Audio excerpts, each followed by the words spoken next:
Hey YouTube, welcome back in. Hope you're having a fantastic day. In today's video, there are multiple teams again that have made roster moves. We'll go through, we'll talk about them all. First, I just want to go ahead and say thank you guys for 10,000 subscribers. I've been doing this basically 300 and some odd days in a row. So if you're new around here, make sure you hit that subscribe button. And for all of you that have done that, thank you guys so much. I super appreciate it. But on to the news today. So first thing we want to talk about here is the Minnesota ROKKR. When it comes to Minnesota, they basically just released everybody. So first we saw the release of GodRx and Tiny. That happened a little bit before the rest of their roster.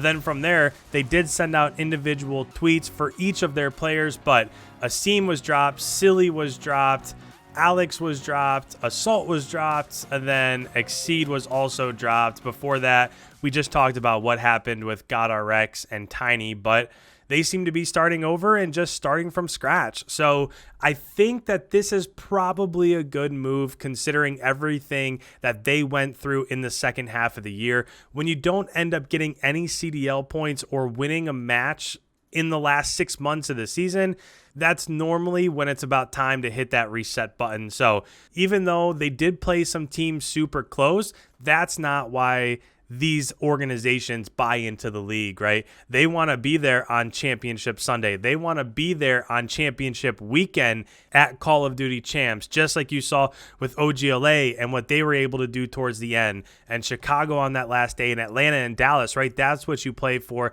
Of course, the money is one thing, but really just being in that situation, being the center of the esports universe, that's what these guys are playing for. And if you're on the outside looking in, you can see by this offseason, there are so many teams that are dropping everybody, hitting the reset button, and starting over. So just a couple more news and notes from around the league. Here is a tweet from Dashy. He said soon and posted this picture between him and Scump. So this has long been rumored. We've covered a couple times on my channel, but does seem like this is coming. We can argue back and forth on if it's good for the Chicago roster, if they're going to be better. I personally don't know if they're going to be able to hang with some of those top 2 or 3 teams. I think that they'll be close, but when I compare Dashy as a flex to some of the other teams like Celium as a flex and just some of these other teams that are out there, I don't know. We'll see how they end up stacking up. Moving on, CDL Intel did say Priestahh Optic Gaming is not a sure thing anymore. I'm told he's exploring other options over the last few days. And this is interesting, right? Because if you're Priestahh, I originally, as soon as his name came up, I kind of saw him slotted in there with the Chicago Huntsmen. And not because he has ties to that roster, I just think that he would fit in super well. I think he fits in better there than Dashy would, even though it is what it is. It seems like it's a done deal. But if you take the AR of Formal, the 2 SMGs of Scump and Envoy, and a faster paced flex like Priestahh, you put them in that Chicago roster, I think that has the ability to just have some success in the upcoming year. So nobody really knows at this point in time what Priestahh is going to do, but I'm sure any CDL franchise that's looking for a player would be willing to take him, right? Obviously, OGLA is the one that everybody keeps talking about, but if you're Minnesota, why don't you talk to Priestahh, right? If you're LAG, why aren't you talking to Priestahh? I'm sure that they all are. London, Paris, all these squads that have room. Seattle, maybe he goes and he teams up with Octane, right? There are so many things that Priestahh can do, and I think it's really smart of him to just say, you know what, hold on, let me step back for a second, explore all my options, and we'll move forward after I get a little bit of more time. So with that, speaking of the Paris Legion, this came out from Kismet, unrestricted free agent, heading into the 2021 COD season. There hasn't really been much said about the rest of that roster. I haven't seen anything from like Dens or Shocks or Luca or anything like that.